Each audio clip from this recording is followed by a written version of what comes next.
मिट्टी के अंदर पानी मिलने के बाद में अगर आपने उसका पीएच कंट्रोल कर लिया यानी कि कम कर लिया तो आप अपनी फसल का उत्पादन बढ़ा सकते हो। अफीम की खेती करते हो या फिर किसी प्रकार की सब्जी लगा रखी है तो ये फसलें कैश क्रॉप की फसलें के अंदर आती है, जिसका उत्पादन बढ़ने और घटने के अंदर मिट्टी और पानी का पीएच बहुत ज्यादा इंपॉर्टेंट होता है। मिट्टी का पीएच 6.5 या 6 से कम हो तभी पौधे के अंदर दी हुई खुराक 100% काम करती है। जबकि राजस्थान के अंदर जो रिपोर्टें आ रही है उसके अनुसार लगभग 80% से भी ज्यादा खेतों की जो पीएच मान है वो 6 यानी 6.5% से ऊपर आ रही है।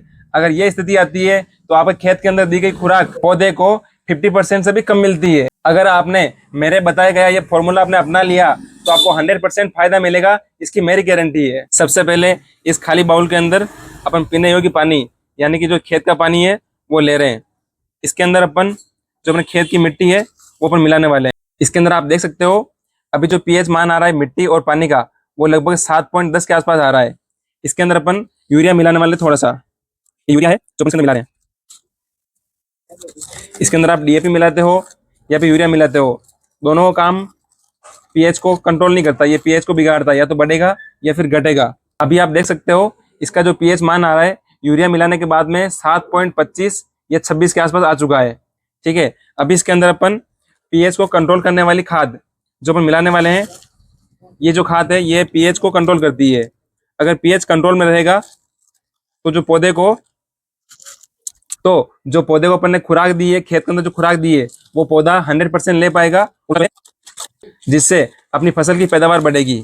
आप देख सकते हो इसके अंदर जो पीएच मान आ रहा है वो भी क्या आ रहा है, ये आ चुका है लगभग 2.5 के आसपास, जो कि अपनी फसल के लिए बेस्ट नहीं है। लेकिन ये क्या छोटे पैमाने पे किया हुआ है, जब आप इसको खेत के अंदर इस्तेमाल करोगे तो इसका पीएच लगभग 5 के आसपास आएगा, जो कि आपकी फसल के लिए सबसे बेस्ट रहेगा, सबसे शानदार उत्पादन के लिए बेस्ट रहेगा। किसान भाइयों, ये जो प्रैक्टिकल किया है इसका बताने का मतलब एक ही है कि आपकी जो मिट्टी के अंदर यूरिया और डीएपी डालते हो उसकी वजह से आपकी जो मिट्टी का और पानी का पीएच बढ़ता है। जब आप हमारे द्वारा दिए गए इस खाद का इस्तेमाल करते हो तो इसका पीएच मान 2 से 2.5 के आसपास रहता है, यानी कि खेत के अंदर जाएगा तो 4 के आसपास रखेगा, जिससे आपकी जो फसल है, अफीम हो या कोई सब्जी वर्ग की फसल हो, उसके अंदर जो आप भी खुराक दे रहे हो, आप 10,000 की दे रहे हो, 5,000 की दे रहे हो, उससे कोई लेना देना नहीं है। जो भी आप खुराक दे रहे हो वो पौधे को लगेगी और आपका उत्पादन बढ़ेगा। और अधिक जानकारी के लिए आप दिए गए नंबर के ऊपर संपर्क कर सकते हो या फिर पधार सकते हो कृष्णा बीज भंडार, महाराज की नेतृत्व पे। धन्यवाद।